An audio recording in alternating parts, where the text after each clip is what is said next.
எல்லாம் அறிந்த அண்ணாமலையானே புல்லாய் முளைத்த அடியேன் சரணம். கல்லாய் சமைந்தாலும் கார்முகிலாய் விரிந்தாலும் சொல்லில் அடக்க ஒன்னா சொக்கநாதரே. பொல்லா மாய் எனும் மாதிரை மனதை மயக்கையிலே வெல்லவும் விளக்கவும் முடியுமோ விஸ்வரூப ஜோதியை. எல்லைதான் உண்டோ உன் ஏற்படை கருணைக்கு கைலாயநாதனும் நீ காலத்தி தேவனும் நீ.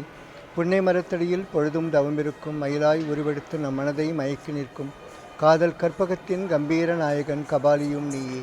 தினமுனை வேண்டி நின்றேன் கணமொன்று கரையும் முன் கனலினை விழுங்கும் முன் இனம் கண்டு என ஏற்றுக்கொள் ஈஸ்வரனே. அருணாச்சல அருள் வடிவே தினமுனை வலம் வந்தால் வளமனைத்தும் கூடி வரும் மன வறுமையும் மாய்ந்துவிடும். வருணனாய் என்மேல் வாத்சல்யம் பொழிந்திடுவாய். கண்ணாய் அமைந்துவிட்ட அண்ணாமலையானே உண்ணாமுலை அன்னை உடன் உறைவோனே. உள்நோக்கி உணை உணரும் உண்மைதனை உணர்த்திவிடு. உமையோடு ஒன்றிவிட்ட உன் உருவமுதனை பதித்துவிடு. ஓதியே உச்சரிக்கும் உன் நாமம் ஜோதியே என்னுள் உறைந்திட வழிசை. அண்ணாமலையானே அனைத்தும் நீதானே. அண்ணாமலையானே அனைத்தும் நீதானே. நல்லா இருக்கும் நீங்கள், நல்லா இருக்குமா? ரொம்ப சந்தோஷம். இன்னைக்கு ரோஹிணி, இன்னைக்கு அவள் வெட்டிங் டேயா? உங்கள் பேர் சொல்லுங்க. பிரபாகரன். பிரபாகரன். நீங்கள்? ஜெய்சங்கரி. ஜெய்சங்கரி. பிரபாகரன் ஜெய்சங்கரி. ஹரிணியா? இவள் சிதம்பரத்துலேருந்து வந்திருக்காளாம்.